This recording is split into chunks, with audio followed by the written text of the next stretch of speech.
And today, well, it's a really hot day in July, but we are here with Liz having a chat, and I just wanted to ask her some questions. So Liz, why did you decide to become an English teacher? I think it wasn't something that I decided. I think it just sort of happened, although it runs in the family because my mom is also a university teacher. She's a university professor, a psychology professor, and I remember as a child I used to play a lot, like pretending to be a teacher, teaching my little cousins. But I think it just happened when I had to do the micro teaching, studying at university. They made, as we studied linguistics, they made us do a micro teaching as part of the teaching practice at a language school. And I did it well. They asked me to stay, and I just kept on teaching since then. That was back in 1995, and I haven't stopped since then. Right, but I seem to remember that one day you told me that you had also worked as a translator, or... It is true. That's what I really wanted to become. When I studied languages at the university, my idea was to become a translator or an interpreter. I thought it was very fashionable and sophisticated to be an interpreter and probably travel and translate, work as a translator at conferences or congresses. Yeah. Or I thought it was more sophisticated than more, I don't know, maybe I would make a better income by doing that. But then it just sort of, I had that chance. I worked as a translator, I translated films, I translated the script for actors that dub films, and also I put subtitles on films, working for an international company in the States. And that was while you were still living in Bogota? I was still living in Bogota, yes. They sent us some videos from Miami of series, TV series and films, and we had to put subtitles on them, and they were sent back and shown on American television. But you decided that that was not the job you wanted to do? Well, no, that by doing it, and I did it for a few years, I realized that it was really boring, you know, that it wasn't for me to be sitting in front of a computer and working on my own.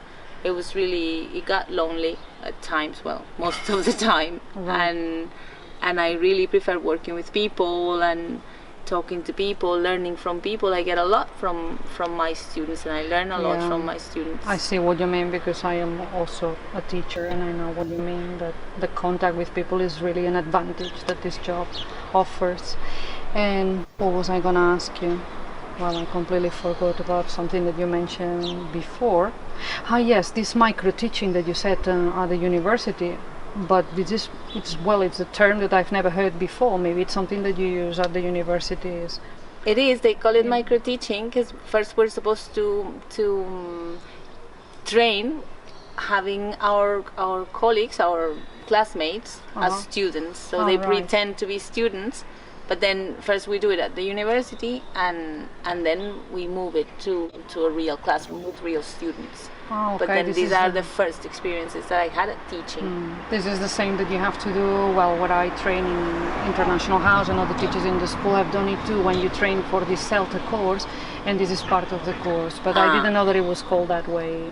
In America it is. I don't know what it's called here. No, here is part of the practice, but it's not called that way.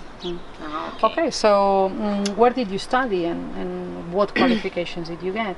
I studied at a private university in Bogota. It's called Andes University, and I chose languages basically because in those days I loved languages.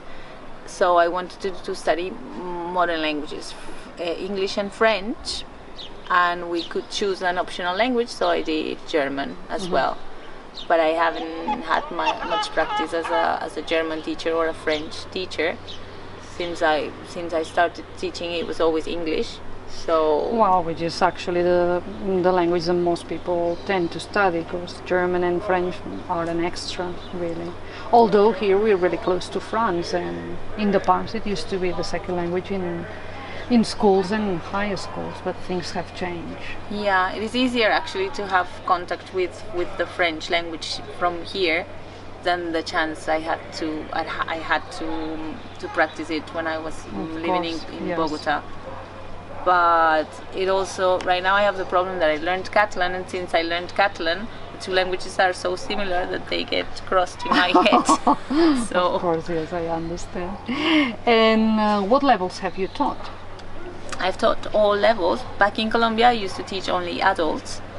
So I taught all levels, but just to executives in companies or university students. So ranging Or- like from beginners to advanced. Exactly. And since I came here, I started teaching children and teenagers. And do you feel comfortable teaching children and teenagers? Now I do. At the beginning, it was really challenging, but now I do. I totally enjoy teaching children, and you have to motivate them a lot, but you get a lot from them. They're really curious, eager to learn, and they're fun to be with. Yeah, So- because the techniques that you use with different ages are quite different, I would say. Yeah, but I've learned a lot because I've been teaching children now, I think, for close to 5 years. So Yeah, and our groups are small anyway, so it's easy to control them and be able to organize games. I mean, it's not what I mean is compared to a primary school class or a secondary school class where there are between 25 and 30 students. it is true. That's something that I find different here, and that I miss or I haven't done in a long time. Is teaching big groups, because back in Colombia I used to teach really big groups. Like Right. the smallest groups I used to teach were 21 students, and then from then on 30, 40 students. But I guess the So- dynamics in the class were pretty different. Exactly. So I had to adapt everything to a Yeah. small group here, but now I'm pretty used to it, and Uh-huh. and I can see that students learn much more being Well, in and they or have more a- chances to speak. Exactly.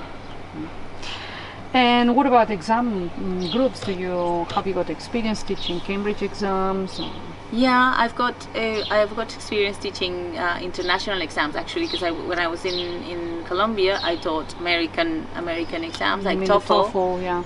like TOEFL, which is what they request at Yeah. American universities. And since I've been here, then I've been teaching, preparing people for Cambridge exams, so first certificate, advanced. Uh-huh. And well, another question that I had ready for you is, what can you say about teaching the different ages? But we've already been talking about it. But if you had to say which one was your favorite, would you say you prefer teaching adults, children, adolescents, or a variety of it? Because here also, being it a smaller school, it means that you can teach different groups and ages. I think this is perfect. Teaching a variety is perfect for me, because it would be boring to teach, let's say, prepare people for exams on a regular basis, and just doing just that is not the same as having a different, not having this routine of following and repeating exercises. I think that's what a variety of students gives you. Like you can play fun games with children, and you can teenagers challenge you a lot as to what. Yeah, I agree with you. I think it makes the job more challenging. The fact that you change from one age group to another, then maybe you are teaching an exam group one at 5, no, not at 5, maybe at 5:30 you're teaching children, and then you teach adolescents, different levels, and maybe in the evening you're teaching adults, and this variety, It adds is up, fulfilling. yeah. Yes. And yeah, my last question was, how has the fact that you've been teaching English, or the fact that English has been an important part of your life, how has this affected the way you've lived your life, or your friends, the place where you live, your life in general? I think it has pretty much determined my life. At first I thought maybe not that much, but when I think about it, it's affected the way I travel. It's affected the people I meet, because it opens a world of possibilities as to which people you can be friends with.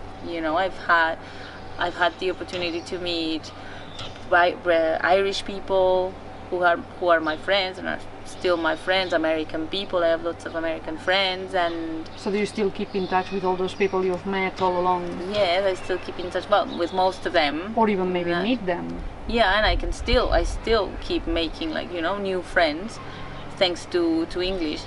and also it's given me the opportunity. I think this is the most important thing. It's given me the opportunity of working and making a living on something that I actually enjoy doing. Yeah. You know, like giving me the opportunity not to have to work, I don't know, as a waitress or having a monotonous job, but you know, it's given me the opportunity to survive by doing something that I love doing. Yeah. Would you say just now the same happens to me when you said about the job not being monotonous? I think this is very important for me too, because it's a type of job where you're always thinking new activities, or you're always reading in books interesting things, trying to do some research, develop the topics, create discussions in the groups, and that is really interesting in terms of, and fulfilling in terms of your job and your life, because at the end of it we spend lots of hours in the classrooms and working. So yeah, and we're constantly changing, because maybe somebody might think that you've been doing, you know, when you've been teaching for 20 years, or they might think that how come you're not bored yet, you know? Yes, or that it could become repetitive, but it doesn't. It doesn't. You change, you know, students change, the world technologies change, and you apply new technologies and new games, and you learn things from the different students that you get. Yeah, they bring their personalities to the class, their interests, and you try and adapt so that they enjoy the class too. I agree. Yeah, exactly. Okay. Well, okay. It's been very interesting talking to you, although we see Thank each you. other on a regular basis, but we never have the chance to speak. It's true. For so long. So, okay, it's been nice talking to you. This has been our first interview, and we are going to do some more. We are a team of teachers, so I hope you've enjoyed the first one, and see you soon.